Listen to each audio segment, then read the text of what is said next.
That is keratin, like your fingernail. Yeah, and it's self-sharpening. When the animal actually opened his mouth, and he could open it up pretty good, and he would put his mouth over a branch, because they weren't grazers, they were browsers. And they would actually latch down with that horny beak and pull and strip off the leaves off the branch. And then they'd pull it into this grinding area. And possibly Leonardo will tell us if dinosaurs had a crop like a bird, okay? Because Leonardo has this fabulously three-dimensional, fully fleshed out throat. I mean, this thing's so real that they even put the opening for the back end.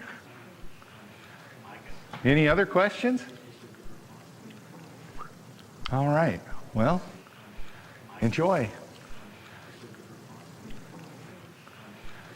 Yeah, you bet.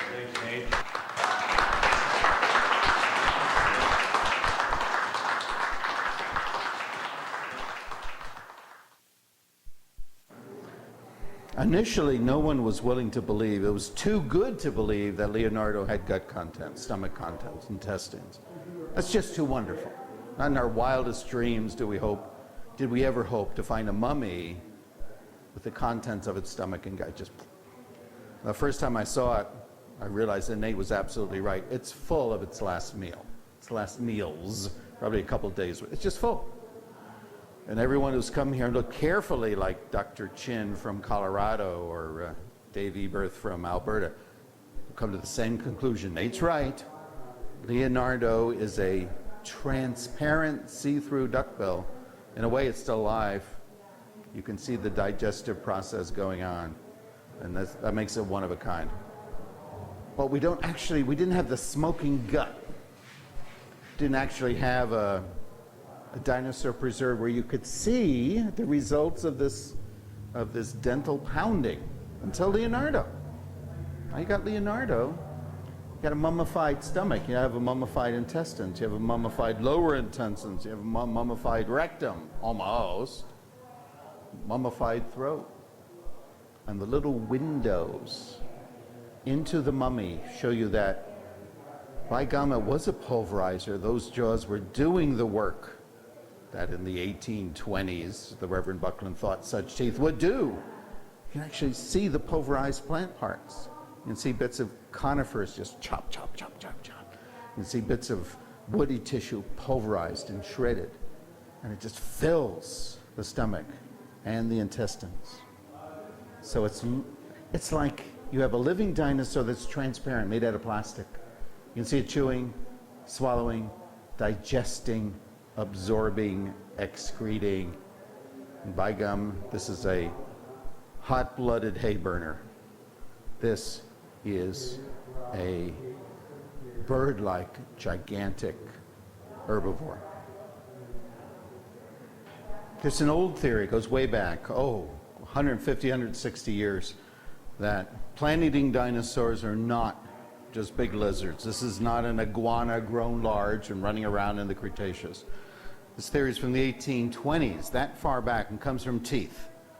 Duckbill teeth look a lot like iguanodon teeth. Iguanodon's the first plant-eating dinosaur, the first vegisaur. They had jaws, they had teeth, they had some of the body. And the Reverend Buckland in Oxford looked at the teeth and the body and said, these teeth are too complicated to be a cold-blooded animal. These teeth were wearing against each other. The uppers and lowers were grinding the way a cow grinds, the way a deer grinds. So this very, very, very, very old theory looks at duckbill teeth and sees a hot-blooded level of metabolism. An animal has to eat all the time, has to chew all the time, that has to digest all the time. Why? Because the body furnace is stoking. It's producing a lot of body heat. So that's very old theory. Back in the 1940s and 50s, people forgot about that argument and looked at a duckbill as a great big, low metabolism, slow-moving swamp lizard eating soft food. The evidence hadn't disappeared, it's just people weren't thinking about it. Now you got Leonardo, every part of the animal, the feet that look like giant bird feet, the very big, complicated gut that looks like an ostrich gut or a turkey gut. The teeth, as was pointed out in 1820, the teeth look like deer teeth or cow teeth for chewing plants rapidly. The bones grew very rapidly. Hot-blooded animals can grow far more quickly than a cold blood.